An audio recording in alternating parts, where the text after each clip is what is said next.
क्या आप जानते हैं कि हमारा भोजन हमारे स्टमक तक पहुंचने के लिए कौन सी नली से होकर गुजरता है?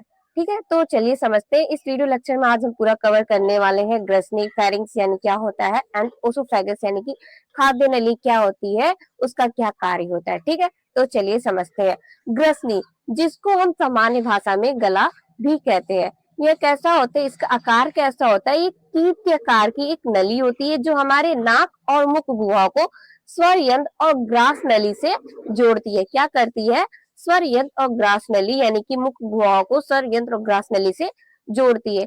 इसकी जो लेंथ होती है, लगभग इसकी जो लंबाई होती है वो 12 से 14 सेंटीमीटर लंबी होती है। ठीक है, यह जो होता है हमारे आहार नाल का वह भाग है जहां फूड पाइप तथा वाइंड पाइप अलग होता है। ठीक है, यानी कि जहां से हमारा जो फूड पाइप है, यानी जब हम भोजन ग्रहण करते हैं तो उससे होता हुआ हमारा भोजन हमारे स्टमक तक पहुंचता है, तो उसको हम क्या कहते हैं? फूड पाइप कहते हैं। और वाइंड पाइप क्या है कि जब हम सांस लेते हैं, जिस नली के द्वारा सांस यानी कि ऑक्सीजन जो होता है गुजरते हुए हमारे फेफड़ों एल्वियोली तक पहुंचती है, तो उसको हम क्या कहते हैं?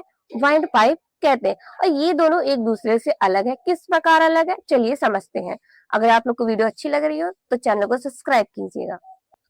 तो बच्चों, ये क्या है? हमारा स्ट्रक्चर ऑफ फेरिंक्स यानी कि ग्रसिका की संरचना कैसी होती है, किस नली से हमारा श्वास हमारे फेफड़ों तक पहुंचता है और किस नली से हमारा भोजन हमारे स्टमक तक पहुंचता है, उसे समझते हैं। ठीक है, तो ये हमारा है नोज, अंदर ये हमारा क्या है? माउथ है। आप इस फिगर से समझिए। ठीक है, तो यहाँ से क्या होता है कि फेरिंक्स जो होता है, तो यहाँ से हमारा जो श्वास नली होती है और जो हमारी खाद्य नली होती है वो क्या होती है? एक दूसरे से अलग होती है। ठीक है, तो वाइंड पाइप, जिसे हम श्वसन नली भी कहते हैं, तो इसके माध्यम से हमारा जो सांस होता है हमारे लंग्स यानी कि फेफड़ों तक पहुंचता है। एंड देन हमारी जो दूसरी नली होती है, खाद्य नली, जो हमारे भोजन को हमारे स्टमक तक पहुंचाने का कार्य करती है। ठीक है, तो इसके बीच में, इन दोनों नली के बीच में क्या पाया जाता है? एक इपीग्लोटिस पाई जाती है। इपीग्लोटिस का क्या काम होता है कि ये फूड निकलते समय बाइंड पाइप में मुंह को बंद करती है। या इपीग्लोटिस का क्या काम है? यह जब हम भोजन खाते हैं, तो हम भोजन खाएंगे, अगर हमारी दोनों साइड की नली खुली रहेगी तो हमारे क्या होता है? भोजन इधर भी जा सकता है। इसलिए क्या करता है कि जब भी हम भोजन खाते हैं तो इपीग्लोटिस जो होता है, ये हमारे फूड को निकलते समय जो हमारी वाइंड पाइप होती है, वाइंड पाइप का जो मुंह होता है उसको बंद कर देता है।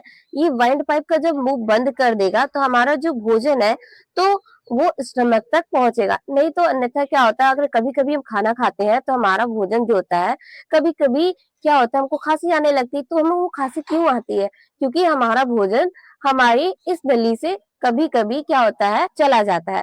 तो इस वजह से ये ना जाए, तो इसमें क्या होती है? इपीग्लोटिस की क्लेयर पाई जाती है। जब भी हम फूड खाते हैं तो ये उसको श्वास नली के मुंह को क्या करती है? बंद करती है, जिस वजह से हमारा जो भोजन होता है अपने सही जगह यानी कि स्टमक तक पहुंच जाता है। ठीक है, एंड आई होप आप लोग को ये फिगर समझ आया होगा कि यानी क्या कहने का एक्सप्लेन कर रहा है।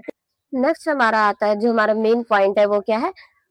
फूड पाइप, यानी कि जिसको हम ओसोफेगस या फिर खाद्य नली के नाम से भी जानते हैं। ठीक है, तो इसकी जो लेंथ होती है, अगर सामान्य वैश्य की बात करें तो उसमें तो उनमें 23.27 सेंटीमीटर लंबी होती है, एक सामान्य वैश्य में जो फूड पाइप होती है। ठीक है, तो इसका क्या काम होता है? ये हमारे भोजन को मुंह से स्टमक तक पहुंचाती है, जैसा कि अभी मैंने फिगर में समझाया। ठीक है, एंड जो ये वाला पॉइंट हमारा क्या है? ये मेन पॉइंट है। ठीक है, तो जब भी फूड हम यानी कि जब भी हम भोजन खाते हैं तो वो खाद्य नली से गुजरती है, यानी कि ओसोफेगस यानी कि फूड पाइप से होकर गुजरती है। तो खाद्य नली जो होती है फैलती व सिकुड़ती है। जब भोजन उसमें जाएगा तो खाद्य नली क्या होती है? फैलती और सिकुड़ती है। इस फैलने और सिकुड़ने की प्रक्रिया को हम क्या कहते हैं? क्रमाकुंचन कहते हैं। क्या कहते हैं? क्रमाकुंचन या फिर पेरिस्टालिसिस कहते हैं। ठीक है, ग्रसिका की मांसपेशियों का संकुचन और स्थिलन, इसको हम ग्रसिका की मांसपेशियों का संकुचन और स्थिलन के नाम से भी जाना जाता है। ठीक है, अब इसको एक फिगर के माध्यम से समझते हैं। ये क्या है? आप लोग को समझने के लिए क्या है? एक संरचना है ओसोफेगस फूड नली की। ठीक है, तो ये हमारी क्या है? फूड नली है। अभी इस फूड नली यानी कि इसमें क्या है? कोई भी खाद्य पदार्थ नहीं है।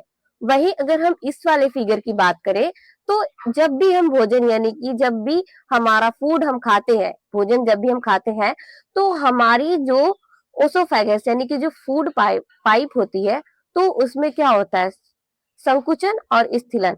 संकुचन हुआ फिर स्थिलन हुआ, संकुचन हुआ फिर स्थिलन हुआ, संकुचन हुआ स्थिलन हुआ।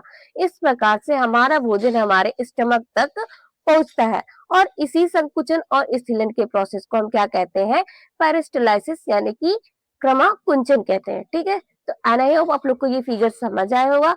अगर आप लोग को वीडियो अच्छी लग रही है, इंटरेस्टिंग लग रही हो तो चैनल को लाइक कीजिएगा, सब्सक्राइब कीजिएगा। ये नोट्स पाने के लिए कमेंट सेक्शन में नोट्स लिखे। Thanks for watching this video. मिलते हैं अगले वीडियो में।